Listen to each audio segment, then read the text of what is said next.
नमस्कार, ANB news देख रहे हैं आप। मैं हूं आपके साथ पल्लवी राजपूत और हमारे खास कार्यक्रम हरियाणा चौपाल में आप सभी का स्वागत है। और चलिए अब शुरुआत कर लेते हैं खबरों की।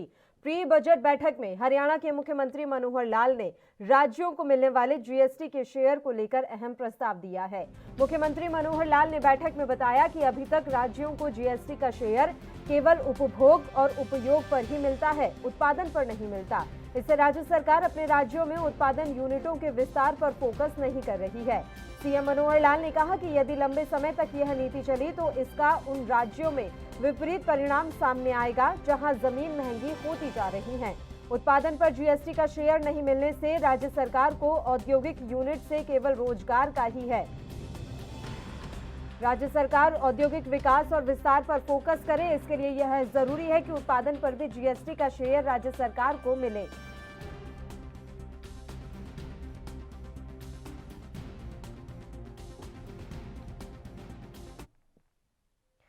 हरियाणा के सरकारी स्कूलों में 21 कर्मियों को कोरोना की पहली डोज नहीं लगी है। इस पर शिक्षा मंत्री कंवरपाल गुर्जर ने बयान दिया है।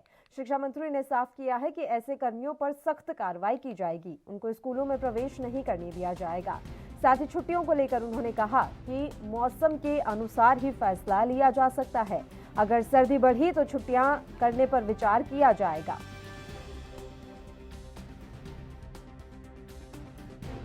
तैयारी तो सरकार की पूरी है। जो कोरोना के दौरान हमने सारा काम किया तो उसी प्रकार से इसमें भी हमने तैयारी पूरी कर रखी। और चाहे ऑक्सीजन की है, चाहे बेड की है, तो सभी चीजें। और जो मापदंड निश्चित किए गए थे कोरोना काल में, जो सुरक्षा के लिए मापदंड निश्चित किए थे, उन सभी का पालन किया जा रहा। सारे स्कूलों में उसका पालन किया जा रहा। अभी जो केस आए वो 3 के करीब केस हैं अभी सारे। तो मैं समझता हूँ पूरे हरियाणा में भी कोई बहुत बड़ी संख्या में इतने केस नहीं है। अभी कुल मिला के सुरक्षित है। लेकिन जो सुरक्षा के उपाय हैं उन पे पूरा ध्यान देना, उनका पालन करना, ये हमारी सबकी ड्यूटी है। हम सब उनका ध्यान रखें। तो तभी इससे पूरा प्रयास रहा है उसमें कि सब के सब ले। और मैं समझता हूँ कि अगर नहीं ली तो बिल्कुल गलत किया उन्होंने। और एक तरीके से हम निश्चित तौर से उनको स्कूल में नहीं आने देंगे और उनके खिलाफ कार्रवाई होगी अगर वो नहीं लगाते तो, क्योंकि उनकी गैर हाजिरी भी लगेगी अगर वो नहीं लगाते। तो मैं समझता हूँ कि जल्दी ये सारा कंप्लीट कर लेंगे। मैसेज तो मैं देना चाहता हूँ कि जल्दी से जल्दी लगवाएं, लेकिन खाली मैसेज नहीं है, ये कार्रवाई होगी अगर किसी भी स्थान पे, चाहे स्कूल है या पब्लिक का। देश में तेजी से पांव पसार रहे कोरोना के नए वेरिएंट ओमिक्रॉन से बचाव के लिए हर संभव प्रयास किए जा रहे हैं। ऐसे में रेवाड़ी जिले के आमजन की सुरक्षा और बचाव को लेकर डीसी यशेंद्र सिंह ने स्वास्थ्य विभाग, संबंधित अधिकारियों, आईएमए, एनजीओ के प्रतिनिधियों के साथ बैठक कर ओमिक्रॉन वेरिएंट से बचाव के लिए सुझाव मांगे और आवश्यक निर्देश दिए। उपायुक्त ने कहा कि कोरोना की संभावित तीसरी लहर से निपटने के लिए केंद्र और राज्य सरकार के साथ साथ जिला प्रशासन भी तैयारियों में जुटा हुआ है ताकि परेशानियों का सामना न करना पड़े। उन्होंने कहा कि कोविड गया नहीं है, इसका खतरा अभी भी सिर पर मंडरा रहा है। डिस्ट्रिक्ट डिजास्टर मैनेजमेंट अथॉरिटी की भी बैठक थी। तो जो ओमिक्रॉन वेरिएंट नया आपके संज्ञान में भी होगा, उसको कैसे मैनेज करना है रेवाड़ी ज़िले में और उसके लिए कैसे एनफोर्समेंट करना है। जो राज्य सरकार के निर्देश हैं अभी 24 दिसंबर को आए हैं, वो उनकी इम्प्लीमेंटेशन किस प्रकार से चल रही है, तो वो आज सब रिव्यू किया है। और इसी प्रकार जो हमारी एनफोर्समेंट एजेंसीज़ हैं, जिसमें हेल्थ डिपार्टमेंट, पुलिस डिपार्टमेंट, हमारी अर्बन और रूरल लोकल बॉडीज़ एमसीज़ हैं, और जो दूसरे अधिकारी हैं एग्जीक्यूटिव मजिस्ट्रेट्स, वो इस सब को एनफोर्स कराएंगे। और ताकि हम ज़िले को, अभी तक जैसे हमारा ज़िला इस तरह के केसेस से बचा हुआ है, तो आगे भी हमारा ये प्रयास है कि इस प्रकार के केसेस हमारे ज़िले में ना आए। जो भी राज्य सरकार के दिशा निर्देश हैं वही लागू हैं। और जैसे ही कोई नए हम डीडीएम में डिसाइड करेगी या राज्य सरकार हमें कम्युनिकेट करेगी, उसके अनुसार आगे कार्य किया जाएगा। जी हाँ, हमने। और चलिए अब आपको सीधी तस्वीरें दिखाते हैं। पंजाब के सीएम चन्नी क्या कुछ कह रहे हैं। औरतां लई, लड़कियां दे लई राखवियां कीतियां, इस लई मैनूं बड़ी खुशी हो रही है। सीएम साहब, एक आपने बहुत अच्छा जो किया है, जो क्योंकि लगातार और चलिए खबरों में आगे बढ़ते हैं। बढ़ते कोरोना के मामलों को देखते हुए फरीदाबाद प्रशासन ने अपनी कमर कस ली है और लोगों को सख्त चेतावनी दी है कि लोग बिना वजह से घर के बाहर ना निकलें और नए साल को कायदे कानून के तहत मनाएं। वहीं उन्होंने कहा कि पुलिस द्वारा सभी जगह पर नाकेबंदी की जाएगी और रात 11 बजे के बाद जो भी सड़कों पर आता जाता मिलेगा उसके खिलाफ सख्त कार्रवाई की जाएगी। फरीदाबाद के अंदर नए साल की तैयारियों को लेकर पुलिस प्रशासन और जिला प्रशासन ने अपनी कमर कस ली है। लोगों को सख्त चेतावनी दी है कि कोरोना की गाइडलाइंस को देखते हुए ही न्यू ईयर को बड़े ही सावधानी के साथ मनाया जाए। जो लोग 11 बजे के बाद रोड पर दिखेंगे उनके खिलाफ कार्रवाई होगी।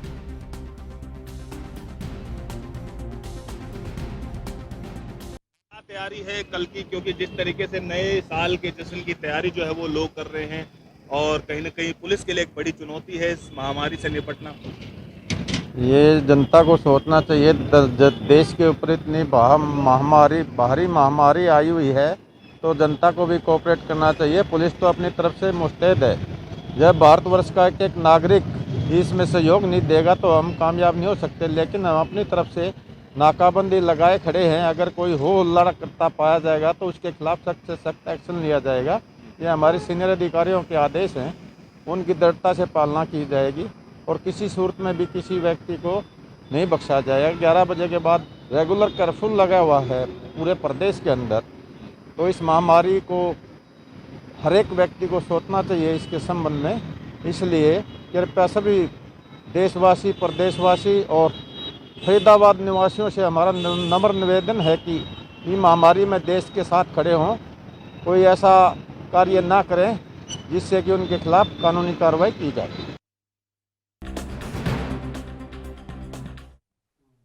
हरियाणा सरकार द्वारा कोरोना के चलते महामारी अलर्ट सुरक्षित हरियाणा के तहत नियमों में बदलाव किए गए थे, जिसमें रात 11 बजे से सुबह 5 बजे तक नाइट कर्फ्यू और कार्यक्रम में व्यक्तियों की संख्या निर्धारित की गई है। इस फैसले के चलते न्यू ईयर पार्टी को लेकर आम जनता और होटल संचालक काफी असमंजस में नजर आ रहे हैं। अंबाला के कई होटल संचालकों ने नए साल पर आयोजित कार्यक्रमों की तैयारियां भी शुरू कर दी थी, लेकिन सरकार के नए आदेश आने के बाद होटल और रेस्टोरेंट संचालक काफी चिंतित नजर आ रहे हैं। होटल संचालकों का कहना है कि क्रिसमस और नया साल के अवसर पर ही हमें अच्छा बिजनेस होने की उम्मीद रहती है। बस होटल इंडस्ट्री पे तो इफेक्ट जो है 30 जब से कोविड स्टार्ट हुआ तभी से पड़ रहा है। मार्च 2020 से लेकर आज तक होटल इंडस्ट्री तो उठ ही नहीं पाई। और ये जो गाइडलाइन या थोड़े दिन बाद ये प्रॉब्लम्स आ रही हैं, रेगुलर ना कोई प्लानिंग बन पा रही है ना हम लोग कुछ कर पा रहे हैं। तो क्या कुछ न्यू ईयर को लेकर भी प्लानिंग थी आप लोगों की? न्यू ईयर को लेकर प्लानिंग थी, न्यू ईयर सेलिब्रेट करना था हम लोगों ने, फंक्शन रखना था न्यू ईयर पे, क्योंकि अभी लास्ट टाइम हमने करवा चौथ पे भी बुफे लगाया था, प्रॉपर लाइव बैंड वगैरह डीजे। उस दिन इंडिया पाकिस्तान का मैच था, लाइव स्क्रीन भी लगाई थी, तो न्यू ईयर पे भी लगानी थी सारी प्लानिंग। और थोड़ी सी हलचल चल रही थी कि प्रॉब्लम आ रही है, जो नया वेरिएंट आया ये कोविड का, तो इसके कारण थोड़ा डाइसी था। और जब तक प्रोग्राम बन रहा था जब तक वो कैंसिल ही करना पड़ गया, क्योंकि 11 बजे गवर्नमेंट ने कर्फ्यू लगा दिया और अगर गेस्ट आते हैं तो वो 11 बजे 10:30 बजे में फंक्शन क्लोज करना पड़ेगा, तो इसलिए वो कैंसिल ही किया हमने। तो क्या अल्टरनेट निकाला है न्यू ईयर को लेके अभी कोई अल्टरनेट नहीं है, क्योंकि अभी यही नहीं पता कि क्या आज के 31 तक नई गाइडलाइन क्या आएगी। रूटीन का जो रेस्टोरेंट में रश रहता है बस वही क्राउड रहेगा। तो कितना घाटा आप लोगों को उठाना पड़ रहा है, कितना बर्डन आप लोगों के ऊपर स्टाफ का भी पड़ रहा है? स्टाफ का बर्डन तो रेगुलर पड़ ही रहा है। वो तो जब कोविड में लॉकडाउन था तब भी स्टाफ को सैलरीज हम लोगों ने पे की हैं, और रेगुलर जो हमारा इसका कॉर्पोरेट बिजनेस है वो तो आज तक आ ही नहीं रहा पिछले 1.5 साल से। सरकार से कोई डिमांड, सरकार से चाहते कि कोई नई गाइडलाइन ना कोई आपके मुताबिक थोड़े सेट होगी, रिलैक्सेशन मिले इस इंडस्ट्री को? सरकार से डेफिनेटली कहीं ना कहीं रिलैक्सेशन सरकार को देनी चाहिए थी। टैक्सेशन में रिलैक्सेशन देनी चाहिए थी, इलेक्ट्रिसिटी बिल्स में देनी चाहिए थी, इस टाइप से रिलैक्सेशन देनी चाहिए थी सरकार को। जैसे कि सरकार ने कर्फ्यू नाइट लगाया है, लेकिन जैसे कि न्यू ईयर पार्टी आप सब जानते हैं कि रात को ही होती है और 12 बजे ही सब सेलिब्रेशन और केक कटिंग वगैरह होती है, और जो कर्फ्यू है वो 11 से सुबह 5 बजे तक का लगाया गया है, जिसका कोई बेनिफिट नहीं है मतलब पार्टी के लिए। अगर सरकार चाहे तो हम प्रॉपर सैनिटाइजेशन, मास्क इन सब के साथ अपनी पार्टी कंटिन्यू कर सकते हैं। इसमें क्या होगा, एक तो हम सेलिब्रेट भी कर सकेंगे क्योंकि बाकी चीज़ें भी तो सेलिब्रेट हो ही रही हैं, इतने टाइम से सारे त्यौहार मनाए जा रहे हैं, और इस पार्टी से हम अपने आने वाले नए साल की अच्छी शुरुआत भी कर सकते हैं। तो हमें लगता है कि शायद सरकार को कुछ रूल्स बना देने चाहिए जो होटल वाले अप्लाई करें और उसके थ्रू पार्टी हम कर सकें। तो अभी बुकिंग वगैरह की है आपने? हाँ, अभी बुकिंग हम कर रहे थे, इसके हम सस्पेंस में ही है क्योंकि अभी प्रॉपर हो ही नहीं पा रहा है कि कर्फ्यू लगाया जा रहा है और होटल वाले भी बोल रहे हैं कि बुकिंग कैंसिल करेंगे, नहीं तो पार्टी जो होगी वो 11 बजे तक चलेगी सिर्फ। तो इस ऐसे पार्टी नहीं हो सकती ना, क्योंकि जो न्यू ईयर स्टार्ट होगा वो 12 बजे ही शुरू होगा और सभी जो है पार्टी हरियाणा का झज्जर जिला पहली डोज में 100% वैक्सीनेशन का छठा जिला बना। यह जानकारी स्वयं जिला उपायुक्त श्यामलाल पूनिया ने अपने ट्विटर हैंडल पर बकायदा ट्वीट करके दी है। पूनिया के अनुसार मौजूदा समय में जहां जिला भर के अंदर पहली डोज के लिए 100% वैक्सीनेशन का अभियान पूरा कर लिया गया है, वहीं प्रयास यह भी है कि वैक्सीन की दूसरी डोज जो कि वर्तमान में 69% है, उसको भी सप्ताह भर में पूरा कर लिया जाए। उन्होंने बताया कि इस अभियान को पूरा करने के लिए 30 और 31 दिसंबर को जिले भर के 247 गांवों में 2 दिनों तक मेगा वैक्सीनेशन कैंप लगाए जाएंगे। इसके लिए नोडल अधिकारियों की नियुक्तियां कर दी गई हैं। देखिए, जो कोविड वैक्सीनेशन का जो मुहिम चल रही है उसमें फर्स्ट डोज जो एलिजिबल पॉपुलेशन थी जिले की, जो 100% कवरेज हमने उसका हासिल कर लिया है और दूसरे डोज में भी अभी 69% के आसपास है। तो इसको भी हम प्लान जो हमारा बना हुआ है उसमें हम चाह रहे हैं कि एक सप्ताह के अंदर ये भी 100% हो जाए, तो ताकि आगे आने वाले टाइम में जो 15 से 18 की जो एज ग्रुप को हो या फिर बूस्टर डोज लगने के हो, तो उन लोगों पे हम आगे और काम कर पाएँ और जो ओमिक्रॉन का जो संकट है उससे कहीं ना कहीं लोगों को थोड़ी राहत इससे जरूर दिला पाए हम, हमारा ये प्रयास है। सर, नया साल नज़दीक आ रहा है, कर्फ्यू भी है, तो 31 तारीख को सेलिब्रेशन का भी दिन होता है, तो उस पर क्या पाबंदियाँ रहेंगी? उसमें जो स्टेट गवर्नमेंट की तरफ से स्टेट डिजास्टर मैनेजमेंट अथॉरिटी की जो इंस्ट्रक्शंस हैं उनका अक्सर से पालन करवाया जाएगा। किसी भी तरह की जो भीड़ है उस पर और किसी भी तरह के जश्न पे पाबंदी है, तो वो हम आमजन से आपके माध्यम से अपील भी करते हैं और अपने अधिकारी उसका कड़ाई से पालन भी करवाएं। इस और भी हम दिशा निर्देश उनको दे रहे हैं। क्या स्पेशल अभियान चलेगा सर वैक्सीनेशन का? वैक्सीनेशन का जो जिले के 247 गाँव हैं उनमें 30 और 31 तारीख को आधे गांव 30 तारीख को आधे गांव 31 तारीख को हम उनको कवर करने का एक प्लान बनाए हैं, जिसमें एक CSC वाइज या PSC वाइज एक नोडल ऑफिसर भी नियुक्त किए हैं। तो साथ ही आंगनवाड़ी वर्कर, आशा वर्कर, जो टीचर्स हैं उसमें ग्राम सचिव और पटवारी, इन सब की। कुरुक्षेत्र के गांव खेड़ी ब्राह्मण से आए प्रतिनिधिमंडल ने विधायक सुभाष सुधा से मुलाकात की। प्रतिनिधिमंडल के सदस्यों की मांग थी कि गांव में सीवरेज सिस्टम को चालू किया जाए, क्योंकि गांव में सीवरेज सिस्टम न होने के चलते अक्सर लड़ाई झगड़ा रहता है। इस पर सुभाष सुधा ने आश्वासन दिया कि जल्द ही उनके गांव में सीवरेज सिस्टम लग जाएगा। उन्होंने बताया कि बकायदा इसकी मंजूरी ली जा चुकी है और मंजूरी के कागज भी विधायक ने ग्रामीणों को दिखाए। खेड़ी ब्राह्मण से 50 आदमी आए थे, आए तो हम कल भी थे, आज का टाइम दिया गया था, आज हम विधायक साहब से मिले। 1 साल पहले हमारे ना सीवरेज की पाइप बिछी थी, मेन रोड पे दब गया था पाइप। आज गलियों के पाइप के लिए आए थे हम, क्योंकि वहाँ लड़ाई झगड़े का कारण बन रहा। जो खाली प्लाट हैं लगभग वहाँ भर चुके हैं, गाँव में बहुत सीधा रह गया कोई खाली प्लाट। अब वहाँ लड़ाई झगड़े का कारण है किसके में घेरा खाली प्लाट में पानी। आज विधायक साहब के याद कराया कि हमारी गलियों में पाइप दबाया जाए और बहुत जल्द श्वासन दिया सुभाष सुधा जी ने, MLA ने, कि बहुत जल्द आपका काम शुरू करवाएंगे। कि किसान आंदोलन चला 1 साल से, उसके वजह से ग्रांट नहीं आ पाए और कुछ कोरोना की वजह से नहीं आ पाए, अब काम शुरू होंगे सुचारू रूप। हरियाणा के गोहला चीका का सांसद नायब सिंह ने दौरा किया। इसके साथ ही उन्होंने मुख्यमंत्री की प्रगति रैली को लेकर भी कार्यकर्ताओं से विचार विमर्श किया। आपको बता दें कि मुख्यमंत्री की प्रगति रैली में कैथल जिले को करोड़ों रुपए की सौगात मिल सकती है। आपको ये भी बता दें कि पिछले 7 वर्षों में हरियाणा विकास की गति की ओर अग्रसर हुआ है।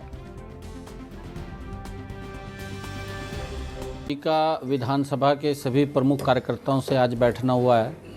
8 जनवरी को प्रदेश के लोकप्रिय मुख्यमंत्री आदरणीय मनोहर लाल जी कैथल में एक हरियाणा प्रगति रैली, वहाँ पर लाखों की संख्या में लोगों को संबोधित करेंगे, उनसे वार्ता करेंगे।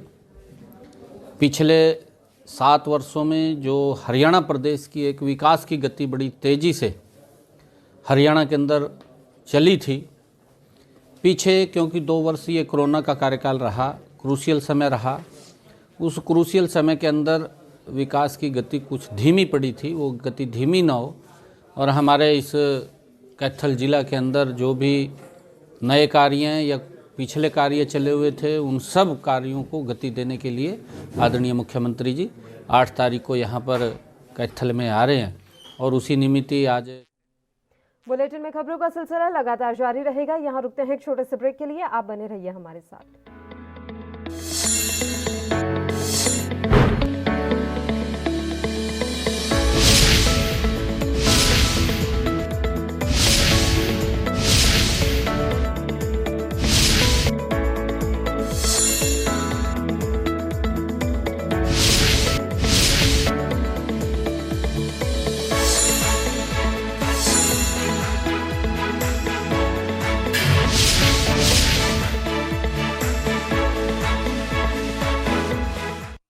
ब्रेक के बाद एक बार फिर से आप सभी का स्वागत है। बढ़ते हैं कुछ और खबरों की ओर। प्रदेश के कॉलेज और पॉलिटेक्निक संस्थानों में प्रिंसिपल और सहायक प्रोफेसर के काफी पद खाली पड़े हुए हैं। प्रदेश का उच्च स्तर और तकनीकी शिक्षा विभाग अब इन खाली पदों को भरने की कवायद में जुट गया है। HPSC और SSC को भी डिमांड भेज दी गई है। 2000 सहायक प्रोफेसर और कॉलेज के लिए 100 प्रिंसिपल पदों पर जल्द भर्ती होने की उम्मीद है। उच्चतर और तकनीकी शिक्षा विभाग के महानिदेशक चंद्रशेखर खरे ने बताया कि खाली पदों को भरने के लिए डिमांड भेजी गई है। पद खाली जरूर है, लेकिन एक्सटेंशन लेक्चरर कॉलेज विद्यार्थियों को पढ़ाने का काम अच्छे से कर रहे हैं। सर, अब बात करेंगे हायर एजुकेशन की। आप हायर एजुकेशन संभालते हैं जी। इस समय ओमिक्रॉन की दहशत है, तो किस पढ़ाई वैसे ही बाधित हो चुकी है, तो कॉलेजेस के लिए कोई नई guideline technical education department? Higher education और टेक्निकल एजुकेशन डिपार्टमेंट जो चीफ सेक्रेटरी साहब की जो इंस्ट्रक्शंस हैं उन्हीं के हिसाब से चल रहे हैं। फिलहाल कॉलेजेस तो खुले हैं, यूनिवर्सिटीज़ भी खुल रही हैं और अब रेजिडेंशियल यूनिवर्सिटीज़ भी खुल गई हैं, तो वो तो खुले हुए हैं, लेकिन वो जो कोविड बिहेवियर है उसके हिसाब से खुले तो चल सकती हैं। आज के दिन तो कोई मना ही नहीं है, बाद में अगर कोई सिचुएशन बदलती है तो उसके हिसाब से हम देख लेंगे। काफ़ी पोस्ट भी खाली है सर, उन पोस्टों को भरने के लिए दिशा में भी कुछ किया? ये बिल्कुल सच है। हमारे कॉलेजेस में बहुत पोस्ट खाली हैं, प्रिंसिपल्स की खासकर काफ़ी खाली हैं, और हमने अभी HPSC में और SSC में हमने रिक्विजिशन भेजी है और जल्दी मुझे उम्मीद है टेक्निकल में तो एडवर्टीज़मेंट आ भी गई है, टेक्निकल एजुकेशन में बाकियों की भी एडवर्टीज़मेंट आ जाएगी। कितने पदों पर भर्ती होगी? 250-300 पदों के लिए तो हमने पॉलिटेक्निक में भेजी है, और कम से कम प्रिंसिपल्स की तो 100 के करीब पोस्ट हैं जो खाली हैं। 180 कॉलेजों में से 100 के करीब हैं जहां प्रिंसिपल नहीं है। असिस्टेंट प्रोफेसर वो तो काफ़ी खाली हैं, तो उनकी तो हमने रिक्विजिशन भेजी, लेकिन वहाँ पर वो जो एक्सटेंशन लेक्चरर हैं वो काम करते रहते हैं, तो करीब 2000 पोस्टों की रिक्विजिशन हमने असिस्टेंट लेक्चरर की भी भेजी है। एक्सटेंशन लेक्चरर भी टाइम टू टाइम हड़ताल करते रहते हैं रेम्युनरेशन बढ़ाने के। हाँ बिल्कुल, उनके लिए भी बड़ी दिक्कत है, काफ़ी टाइम से वो काम कर भी रहे हैं, तो उनकी सैलरी। शिक्षा नियमावली रूल 134A के तहत शिक्षा विभाग द्वारा एडमिशन देने की तारीख 31 दिसंबर तक बढ़ाए जाने के बाद भी बच्चों को एडमिशन नहीं दिया जा रहा है। स्कूल संचालकों का तर्क है कि मामला माननीय हाईकोर्ट में विचाराधीन है और जब तक कोर्ट के आदेश स्पष्ट नहीं होते हैं तब तक वह बच्चों को मुफ्त एडमिशन देने में असमर्थ हैं। वहीं DEO ऑफिस पहुंचने पर अभिभावकों ने कहा कि रूल के तहत एडमिशन मिलने के चक्कर में उन्होंने TC भी ले ली है और अब जहां पर एडमिशन मिलना था वहां पर एडमिशन नहीं दिया जा रहा है। ऐसे में कई दिनों से बच्चे घर पर बैठे हुए हैं और उनकी एजुकेशन प्रभावित हो रही है।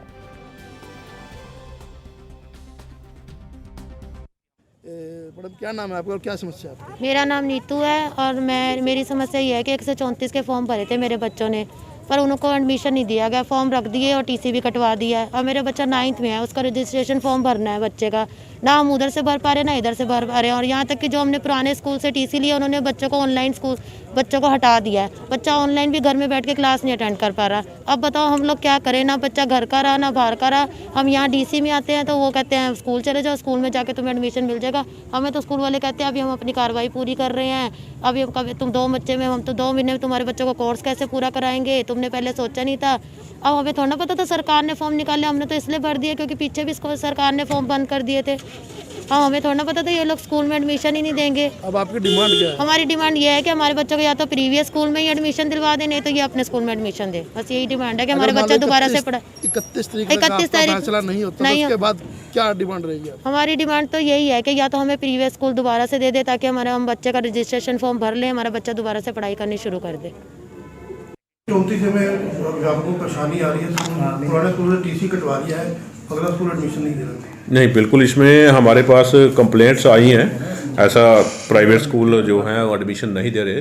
तो इस मामले का संज्ञान लिया है एजुकेशन डिपार्टमेंट के द्वारा भी, और सरकार से भी बात चली है राज्य स्तर पे। उन्होंने एक लेटर अभी जारी किया है 28/12 को, कल ही, और वो लेटर हमने वो आदेश सभी बीओज़ को दे दिए हैं भी जिन बच्चों का दाखिला नहीं हो पाया उस दाखिले को वो सुनिश्चित करें। और वो सारे आदेश हमने सभी बीओज़ को, खंड शिक्षा अधिकारियों को दे दिया, और खंड शिक्षा अधिकारी आगे सभी प्रिंसिपल से इंश्योर करेंगे भी दाखिला सुनिश्चित हो। तो सर, सरकार ने नियम बना दिया कि इनकम सर्टिफिकेट चेक की जाएगी, उसके बाद जो है एडमिशन दी जाएगी। इनकम सर्टिफिकेट तो देखो बीपीएल को ही मिलना है, जो इकोनॉमिक वीकर सेक्शन है, जो मापदंड है निर्धारित किए गए हैं उसके अनुसार ही दाखिला होगा। तो उसके अनुसार जो भी गाइडलाइन दी है डिपार्टमेंट ने वो हमने शेयर कर ली है इस लेटर के माध्यम से, जो कल लेटर हमारे पास आया 28 को, और उसके अनुसार ही कार्रवाई की जाएगी। देखिए, हम पहले दिन से इसी बात के लिए बोल रहे हैं और रिक्वेस्ट कर रहे हैं कि हम बच्चों की एडमिशन के खिलाफ नहीं हैं, लेकिन हमें 6 से 7 साल हो गए हैं बच्चों की एडमिशन करते हुए, और जो उसकी 134 की त्रुटियां हैं उनको बार बार लगातार रिक्वेस्ट करने के बाद, चिट्ठियां देने के बाद, रिप्रेजेंट करने के बाद भी अगर पूरा नहीं किया जा रहा है, तो अब हम कोर्ट से एक डिसीजन लेके आए हैं जिसमें हमें ये कहा गया है कि हमारे खिलाफ कोई भी कोएर्सिव एक्शन नहीं किया जा सकता अगर हम एडमिशन ना करें तो हम तो कोर्ट के इंस्ट्रक्शंस को फॉलो कर रहे हैं, क्योंकि कोर्ट ने भी माना है कि इस सारे सिस्टम में त्रुटियां हैं, तभी ये ऑर्डर निकाला है। इसलिए वो ऑर्डर पहले के ऑर्डर की तरह हमारे लिए अमान्य है। हम डिपार्टमेंट को 18 अक्टूबर से चिट्ठियां लिख रहे हैं। पहली रिप्रेजेंटेशन हमने डीओ साहब को। रेवाड़ी के डीसी यशेंद्र सिंह ने कहा कि नियम 134 के तहत निजी विद्यालयों में बच्चों के दाखिलों में निजी स्कूल किसी प्रकार की देरी ना करें और बच्चों का दाखिला करवाना सुनिश्चित करें, ताकि अभिभावकों और बच्चों को किसी प्रकार की परेशानी ना उठानी पड़े। डीसी जिला सचिवालय स्थित सभागार में शिक्षा विभाग सहित संबंधित अधिकारियों की बैठक में आवश्यक दिशा निर्देश दे रहे थे। उन्होंने कहा कि उक्त नियम के तहत जिन बच्चों के आय प्रमाण पत्र सहित अन्य दस्तावेजों की जांच में किसी प्रकार का संशय नहीं है, तो ऐसे बच्चों का तुरंत दाखिला किया जाए। कीर्ति, ये क्या कहेगा अभी मीटिंग के दौरान क्या बात हुई? सर, अभी हमारी डीसी साहब के साथ मीटिंग हुई है, तो उन्होंने हमें आश्वासन दिया है कि कल से 2 अधिकारी आपके साथ जाएंगे और एडमिशन करा दिए जाएंगे। अगर नहीं करवाते हैं तो फिर आगे वो कार्रवाई की जाएगी। हाँ जी, संतुष्ट है। 134 में राज्य सरकार से जैसे निर्देश प्राप्त हुए हैं उसमें एक 3 सदस्यीय समिति बनाई गई है, जिसके अतिरिक्त उपायुक्त जिसके चेयरपर्सन हैं, और ज़िला शिक्षा अधिकारी, ज़िला मौलिक शिक्षा अधिकारी और ज़िला राजस्व अधिकारी, ये बाकी लोग इसमें सदस्य हैं। तो ये लोग अब स्कूल में एडमिशन्स कराना, जो वेरिफिकेशन है इनकम की, वो केसेस, और जिन लोगों में कोई संशय नहीं है और जिनकी वेरीफाइड इनकम है उनको एडमिशन कराना इंश्योर करेंगे।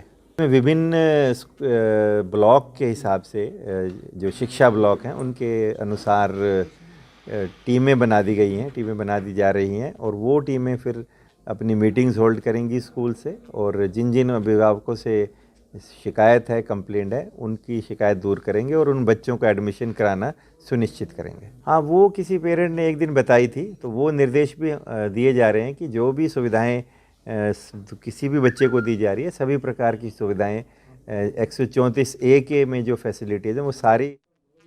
हरियाणा के कुरुक्षेत्र जिले में आलू की फसल में किसानों को भारी नुकसान हो रहा है। कुरुक्षेत्र की पिपली अनाज मंडी में आलू के दाम इतने कम हो गए हैं कि किसानों की लागत भी नहीं निकल पा रही। 4 से 4.5 रुपए प्रति किलो आलू मंडी में बिक रहा है, जबकि प्रति एकड़ किसान की लागत 35 से 40 हजार है। इस रेट पर किसान बामुश्किल 30 हजार प्रति एकड़ के आलू बेच पा रहा है, मतलब 5 से 10 हजार प्रति एकड़ किसान को नुकसान हो रहा है। अब किसानों की मांग है कि सरकार उनके घाटे को पूरा करे और उन्हें उचित मुआवजा दिया जाए।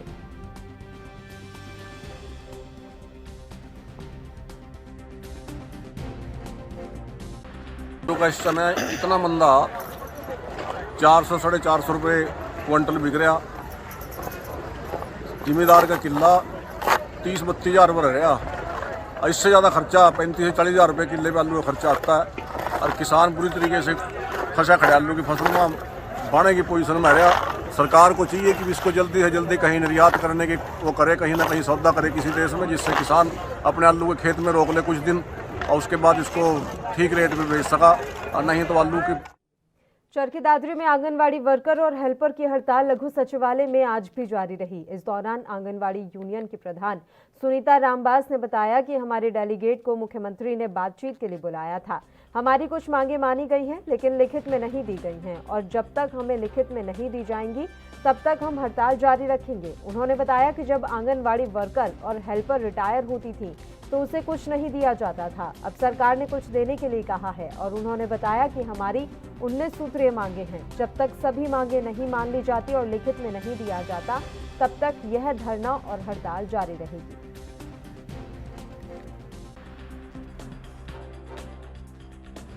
हमारे डेलीगेशन को बातचीत के लिए बुलाया गया था चंडीगढ़, जो खट्टर साहब के साथ बातचीत थी। उन्होंने अपनी बातचीत में जो भी मांगे, हमारा 19 सूत्रीय मांग पत्र था, उसके अनुसार जो भी मांगे हमारी माननी है उस पर अभी सहमति जताई है। कोई लिखित में नहीं दिया है समझौता, लेकिन हमने ये कहा भी जब तक लिखित में नहीं मिल जाता इतने हम हड़ताल को ख़त्म नहीं करेंगे। और ये जो समझौता किया गया है इसमें कोई लाभ वाली जो बात थी वो उसमें 1500 और 750 जो 2018 में सरकार कह के मना कर रही है, तो खट्टर साहब ये कह रहे हैं कि मैं तो पहले ही बहुत कुछ दे रहा हूँ और इतने में भी उससे ज़्यादा मैं नहीं दे सकता। लेकिन हम ये कहना चाहते हैं अब भाई हमें ना 1500 और 750 का जो समझौता सरकार की तरफ से हमारे लागू हुआ था वो हमें मिलना चाहिए इन बेनिफिट के अलावा। हमारी लगभग 4-5 मांगे मानी गई हैं। एक तो रिटायरमेंट पे जो हमें कुछ भी नहीं दिया जाता था उस पर 1 लाख वर्कर का और 50,000 हेल्पर का है। और TADA जो हमें नहीं मिल रहा था वो माना गया है। अब भी TADA दिया जाएगा 340 रुपये पर साल, हाँ पर ईयर। और तीसरा जो डेथ बेनिफिट था वो भी नहीं मिल रहा था हमें, डेथ बेनिफिट है। और 1000 रुपये प्रोत्साहन राशि के रूप में कोरोना में मिलेंगे, जो कोरोना काल में हमारी वर्करों ने जो भी काम किया है। इसी के साथ इस बुलेटिन में फिलहाल के लिए इतना ही। मुझे दीजिए इजाजत। देश और प्रदेश की तमाम ताज़ा खबरों के लिए आप बने रहिए हमारे साथ।